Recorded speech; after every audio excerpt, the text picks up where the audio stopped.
اعوذ باللہ من الشیطان الرجیم بسم اللہ الرحمن الرحیم رب اشرح لی صدری ویسر لی امری واحلل عقدۃ من لسانی یفقہوا قولی.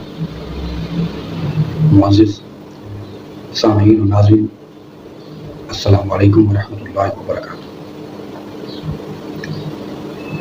میرے دوستو، آج ہم بات کریں گے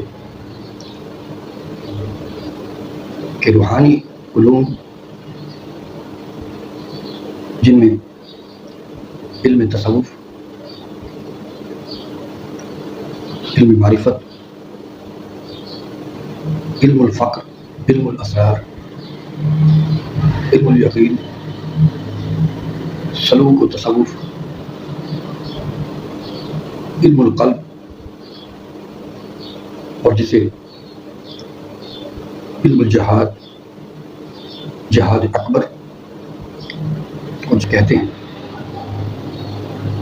اس کی حقیقت کو بیان کریں.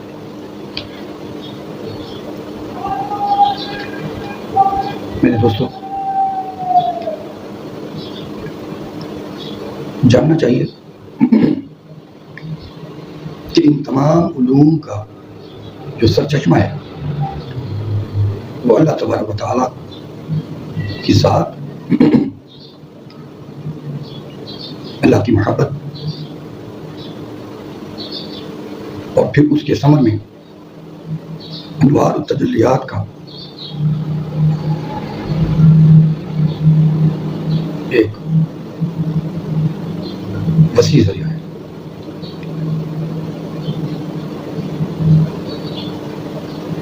چنے ہوئے لوگوں میں سے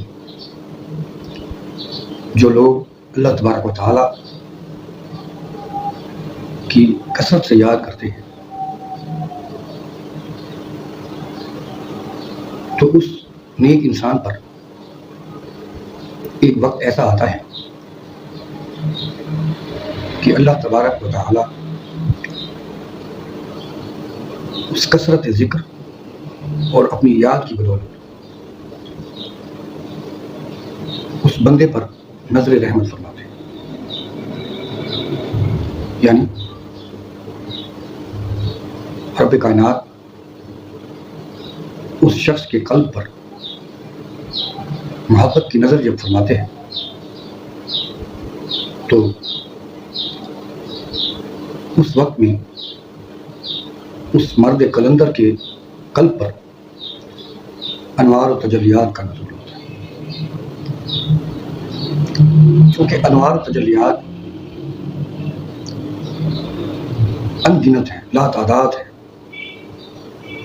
کروڑوں کی تعداد میں اللہ تبارک و تعالیٰ کے انوار ہیں، اور ہر نور کا، ہر تجلی کا اپنا رنگ اور اپنا اثر ہے. اگر ایک تجلی خوف کی کیفیت پیدا کرتی ہے، محبت کی کیفیت پیدا کرتی ہے، تو جب وہ قلب انسانی پر گرتی ہے، نازل ہوتی ہے،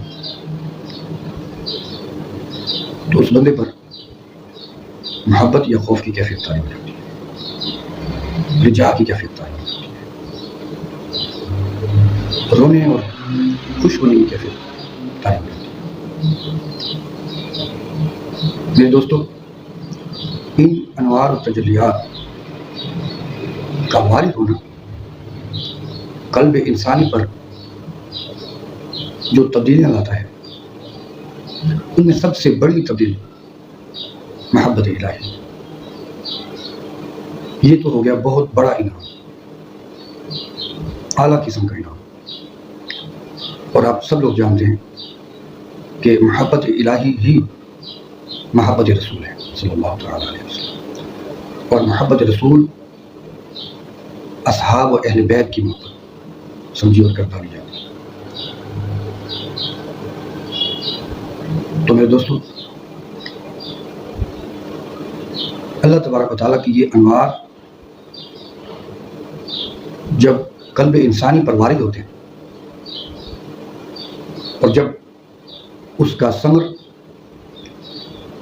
فقر ہوتا ہے تب وہ علم الفقر کہلاتا ہے۔ فقر سے مراد جاہ و جلال، دنیاوی دولت اور سب کچھ ہونے کے باوجود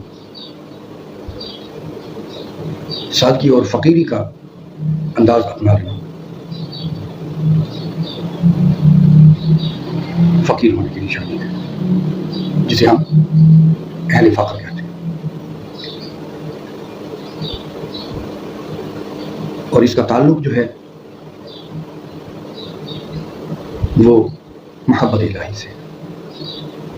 محبت الہی میں یہ علم نصیب ہو گیا جسے ہم علم الفقر کہتے ہیں۔ حدیث مبارکہ میں حضور علیہ الصلوۃ والسلام فقر کی بات کرتے ہوئے فرماتے ہیں الفقر فخری والفقر منی، کہ فقر میرا فخر ہے اور فقر مجھ سے ہے۔ دوستو، یہی تجلی جب انسان کو قلب کی صفائی عطا فرما دے، اس کو پاکیزگی نصیب ہو جائے روح اور قلب کو، اور روح اور قلب کا تزکیہ اگر ہو جائے تو اس کے دوران جو انسان کو مشاہدات ہوتے ہیں اس وقت اس پاکیزگی کے عمل کے مشاہدے کو علم تصوف کہتے ہیں، پاکیزگی کا علم۔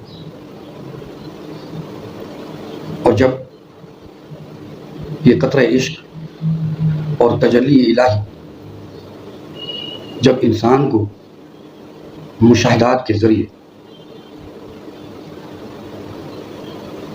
جہان عالم کے اسرار، قبر، جنت، دوزخ، یا پھر معرفت الہی یا عظمت مصطفیٰ صلی اللہ تعالی علیہ وسلم سے روشناس اگر یہ نور کی تجلی کروا دے تو پھر اس کو اسرار کا علم یعنی علم الاسرار کہتے ہیں۔ اور جب چونکہ ان انوار و تجلیات سے قلب پر ڈائریکٹ اثرات مرتب ہوتے ہیں اور مشاہدات بھی ہوتے ہیں، تو اس دوران جو قلب پر کیفیات طاری ہوتی ہیں جس کو ہم تزکیہ بھی کہتے ہیں اور فقر بھی کہتے ہیں، تصوف بھی کہتے ہیں، تو میرے دوستو یہ علم القلب کہلانے لگا۔ اب یہاں تک ہم پہنچ گئے کہ جتنے بھی روحانی علوم ہیں ان تمام علوم کا تعلق جو ہے وہ نور الہی سے ہے۔ آگے چلتے ہیں کہ جب یہ تجلی انسان کو کسی بھی اندیکھے ایمان، جنت، دوزخ، آخرت، مرنے کے بعد زندہ ہونے کا ایمان، جب اس انوار اور تجلی کے وارد ہونے کے بعد مشاہدہ ہوتا ہے تو اس وقت حضرت انسان کو ایک یقین کی کیفیت ملتی ہے، اس کو تسلی ہو جاتی ہے کہ میرا ایمان اگر یہ ہے کہ اللہ واحد القہار ہے تو آج اس مشاہدے سے مجھے یقین ہو گیا کہ میرا ایمان حق پر تھا۔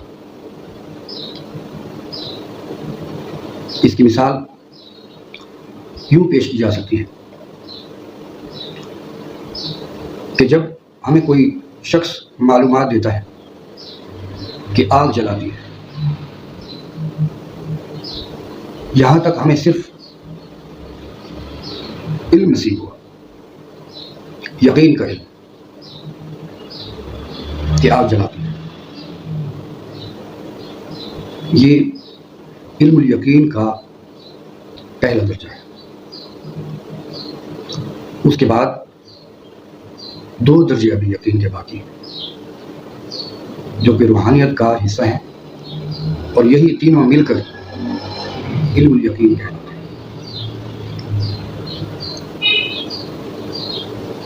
پہلے درجے میں ہمیں پتہ چلا کہ آگ جلاتی ہے، مگر ہم نے مشاہدہ نہیں کیا، دیکھا نہیں. علم پر ہم نے یقین کر لیا. دوسرے درجے میں آ کر